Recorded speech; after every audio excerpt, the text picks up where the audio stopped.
Creature Commandos series review. Okay, so you all know how I feel about James Gunn. I'm not a big fan of his. I did love his Guardians of the Galaxy. I love playing his Guardians of the Galaxy Volume 3 skin, especially Adam Warlock, fucking badass healer. And when I heard about Creature Commandos, I thought that seemed interesting.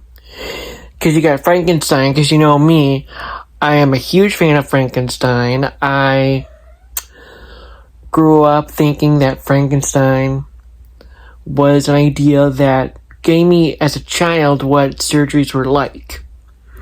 So when I heard about The Bride, when I heard about Frankenstein's monster coming into fruition of Creature Commandos, I thought, this is awesome. And how he comes about it is, he's a lonely man who yearns for love, who yearns to be in a couple relationship. I myself can understand that because, you know, I've been single for most of my life. I'm even still single now. But Victor Frankenstein, oddly enough, gives empathy to stalkers. If you think about it, because he has been stalking the bride for centuries. And the fact that Victor Frankenstein is this lonely, because a lot of people who have social anxiety and have come across issues in social media as these creepy, weird stalkers, for us to be empathized in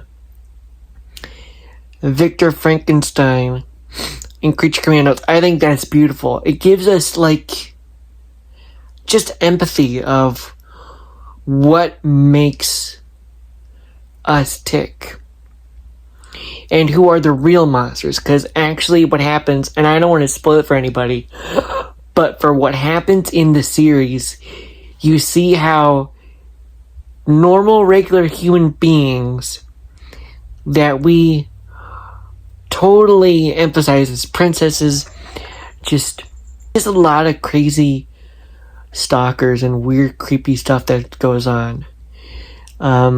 Especially that one singer who did the ukulele song. And, you know, the princess of Pakistan is really great villain. Like, you understand her background, and she is an amazing. And the monsters are the human beings, more human than the princess or the Pakistans, or what you think is the villain is Cersei and her influence on men to invade Pakistan. Like, you understand where she's coming from. And she does give off that weird fear. Clayface is a fucking badass in this show. Like, he is like a spy in the story. Like, he is a spy. I don't want to say it, but he comes as like a master disguised villain in the show. And the things that he does is really cool. His powers are awesome in the show. He's playing Mortal Kombat 11 or 1 in the show. It's really fun how they did games that we play today, especially in Superman and Lois. There was the Injustice 2 game in there, and then, you know, you have Clayface playing.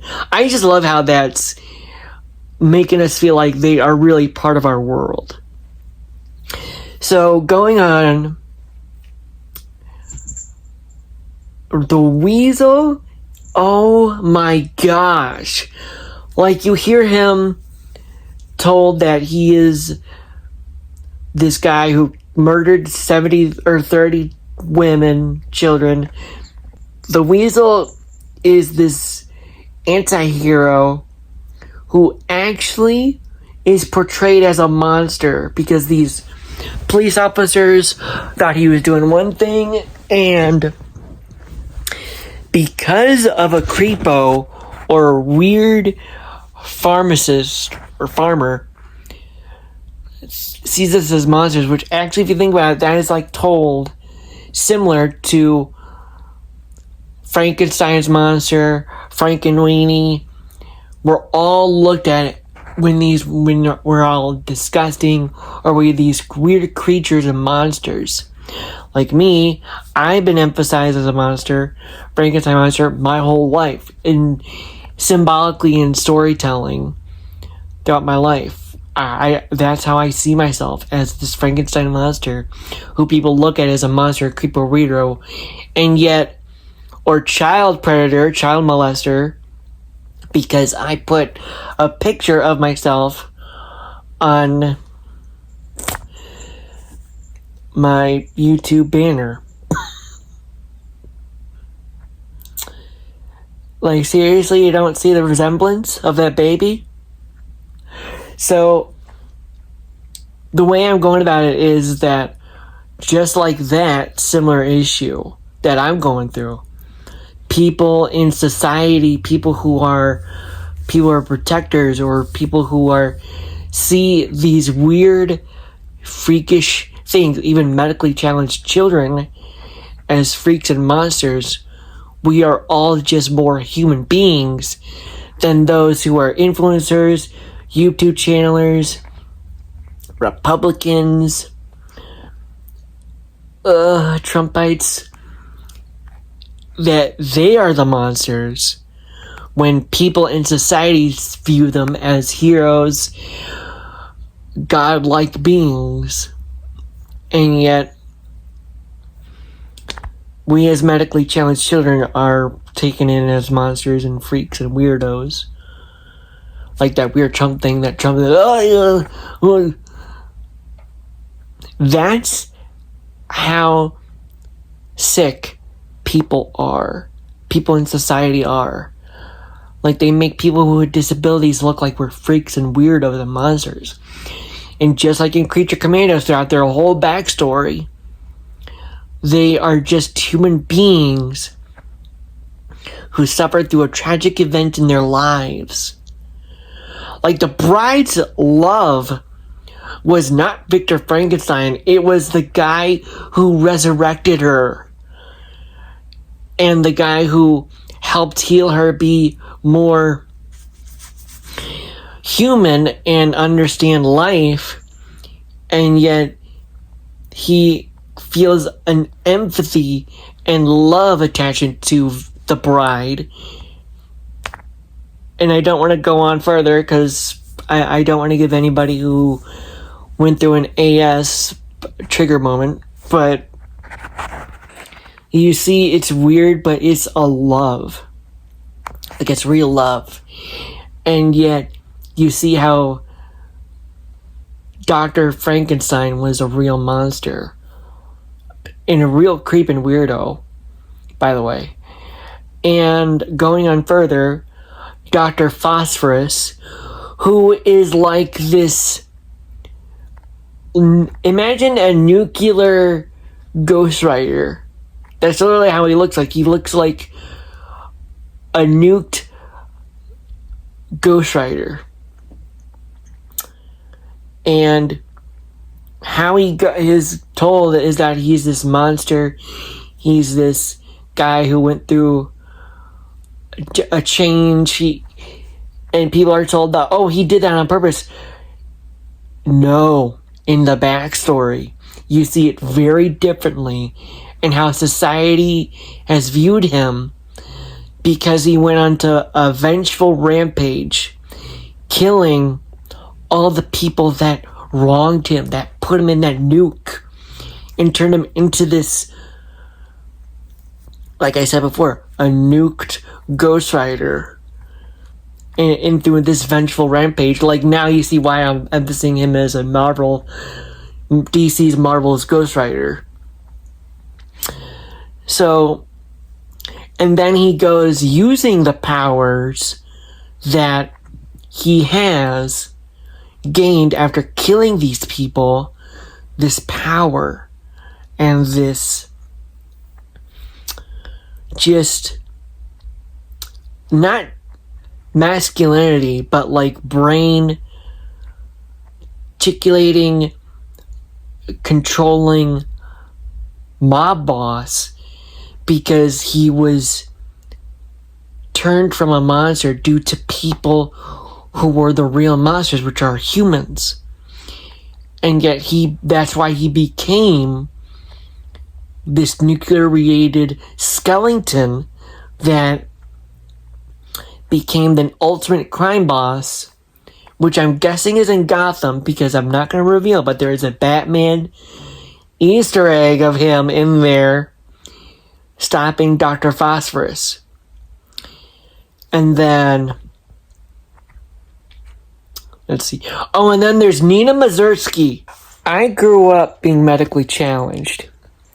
And due to my breathing and heart issues of 2 heart surgeries, and Nina was first of all a human being with a heart that was out of her body. Like, you could see the heart literally pump out of the skin. But anyway, the dad sooner or later did a medical trial and a scientific experiment, which went right, similar to mine, because I went through 24 surgeries that were extremely experimental, that I could have died from. However,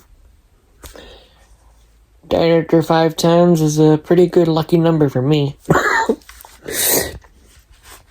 Anyway, Nina Mazursky was turned into a fish due to her medical challenge, because her father wanted to do an experiment, and that was the experiment.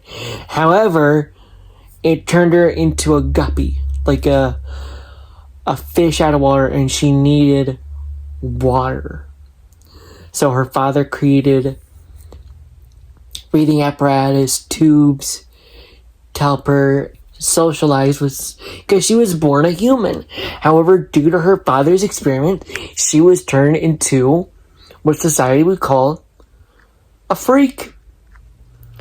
A real life siren, if you will. If you don't know what siren is, then look it up. But Nina was so bullied and so damaged by society. The kids, the school peers, all bullied her, turned her mean, that she became the monster that society did, because it drove her to leave her father, who cured her of her medical illness, or tried to, and she became this freak, this sewer lake monster that society pointed her at being and treated her at. And when her dad, oh my gosh, her dad, she really does have the most tragic backstory out of all of them. The bride has a more fucked up one, to be fair.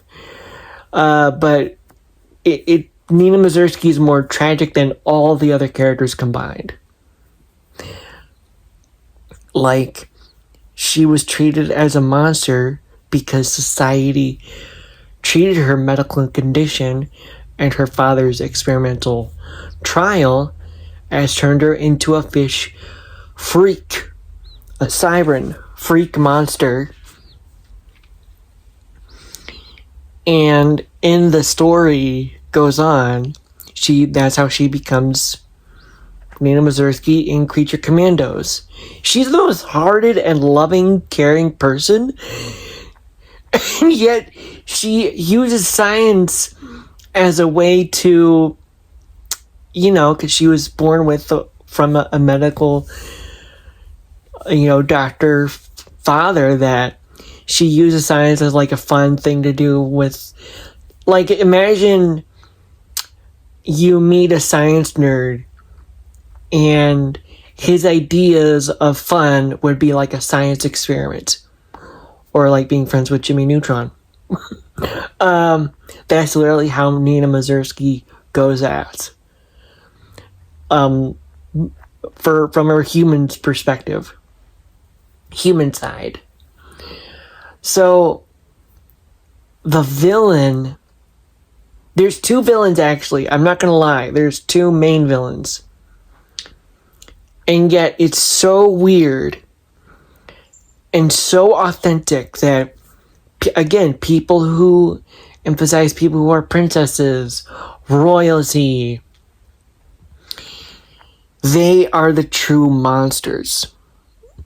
And people in society represent them as gods. Similar to how Trumpites look at,